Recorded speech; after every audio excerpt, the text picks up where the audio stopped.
여러분, 대출 중단 참 큰일이죠. 예. 농협이 제일 먼저 시작을 했어요. 주택담보대출도 중단했고요. 전세자금 대출도 중단했고요. 예. 신용대출도 중단했고요. 그것도 11월 말까지 중단한다고 하는데 아마 12월까지도 중단할 가능성이 큽니다. 왜냐하면 농협은 정부의 대출 통제선인 전년 대비 5 내지 6% 선을 완전히 넘었거든요. 예. 지금 농협은 전년 대비해서 7.38% 늘어났습니다. 그러니까 계속 못 해줄 수가 있어요. 참 이렇게 되면 저도 농협을 거래하는데 참 답답해질 수밖에 없는 것 같아요. 근데 문제는 대출 중단이 지금 줄줄이 일어나고 있다는 줄줄이. 농협뿐만 아니라 이제는 하나은행도 그렇고 국민은행도 그렇고 우리은행도 그렇고 점점 확산되고 있는 추세입니다. 그런데 진짜 문제는요. 진짜 문제는 아파트를 분양받은 사람들 있잖아요. 아파트 분양받은 사람들은 중도금 대출을 받아야 돼요. 예, 잔금 대출도 받아야 되고. 그런데 국민은행이 갑자기 말입니다. 이 중도금 대출의 어떤 기준, 잔금 대출의 기준을 확 바꿨습니다. 그래서 지금 무주택 서민들 난리 났어요. 대출을 못 받을 수도 있으니까 말입니다. 여러분, 기준을 어떻게 바꿨나 하면 지금까지는 시세였어요. 시세. 중도금 대출이나 잔금 대출은 시세였어요. 그런데 이 시세나 이번에 바뀐 대출에서는 대출 기준에서는요. 시세나 감정가, 분양가 중에서 가장 낮은 것을 기준으로 대출을 해준다는 거예요. 가장 낮은 가격을 기준으로 대출을 해준다. 여러분, 그러면 일반적으로 아파트를 분양받았다. 그러면 여기서 가장 낮은 게 뭘까요? 분양가입니다. 분양가. 시세가 가장 높고요. 감정가가 그 다음일 거고 분양가가 가장 낮을 거예요.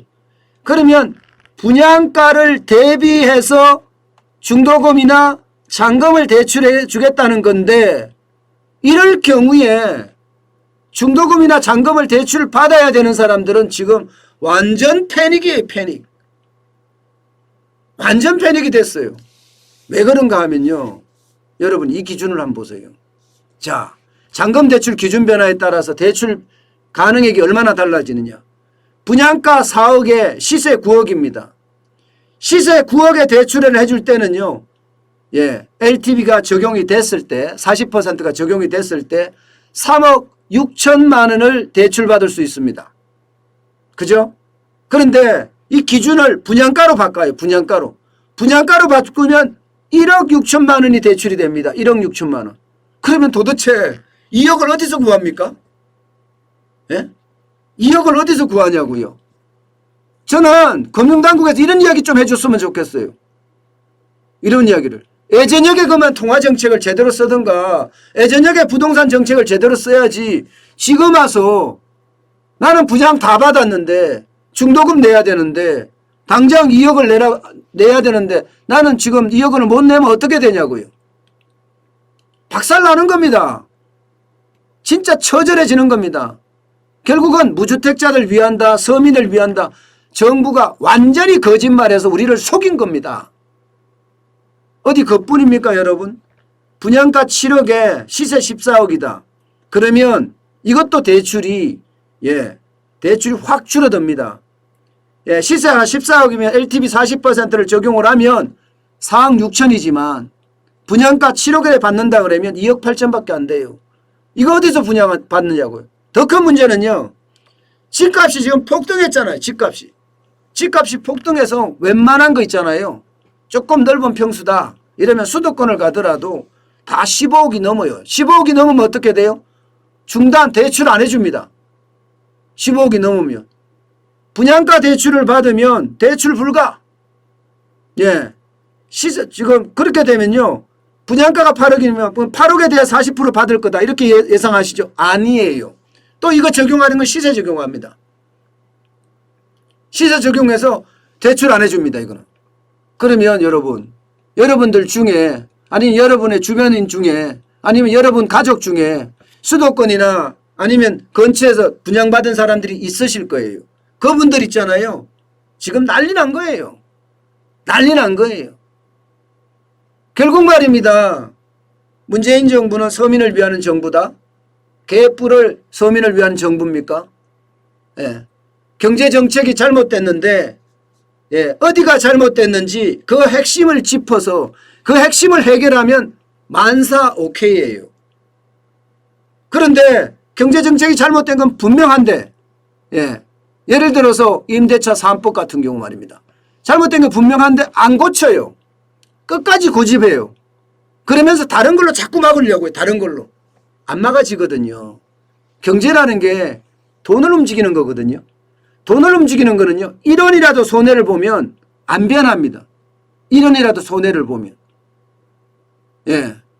만약에 내가 세금 폭탄이 떨어져서 1원이 손해 볼 것 같다. 이러면 내가 전세 준 가게, 내 전세 준 집 아니면 말입니다. 내가 전세 준 어떤 것에 대한 비용을 그만큼 더 올립니다. 그러면 거기는 월세가 올라가든 전세가 올라가든 다 올라갈 수밖에 없어요. 사용료가 올라갈 수밖에 없다니까요. 그게 경제예요. 그런데 경제에서 여기에 뭐 배려를 바란다? 경제에서 배려 바라는 게 진짜 어렵거든요. 그런데 지금 정부가 하는 행동을 보면 결국 말입니다. 핵심을 찌르지 못하고 변죽만 울리니까 다른 곳에서 이렇게 문제들이 계속 발생하는 겁니다. 오죽했으면 여러분 무주택 서민만 운다 이런 표현을 썼겠습니까? 대출 때문에 내 집에도 못 들어가게 생겼다. 동탄 아파트 분양자들은 실제로 이렇게 이야기들을 합니다. 대출 때문에. 여러분 이게 예전역에 잘못된 정책을 지금 처음부터 바로잡으려고 그러면 잘못 묶인 실부터 풀어야 돼요. 그렇지 않고요. 엉뚱하게 다른 데서 해결책을 찾으려고 그러면 경제는 그렇게 해결책이 찾아지는 게 아닙니다. 돈이 움직이는 거기 때문에요. 그렇게 찾으면 오히려 시장의 혼란만 가중됩니다. 결국 피해보는 것은요. 무주택 서민만 피해보는 거예요. 또 국민 탓하는 거예요. 국민 탓. 도대체 이놈의 정부는 왜 이런지 모르겠습니다. 여러분. 왜 이런지 모르겠어요. 늘 정부는 국민 탓만 하고 있으니 그러면서 서민이나 무주택자는 더 어려워지니 거기에 대한 어떤 아픔은 그 어느 때보다 커진다. 이렇게 말할 수가 있을 것 같습니다. 참 안타깝네요. 네.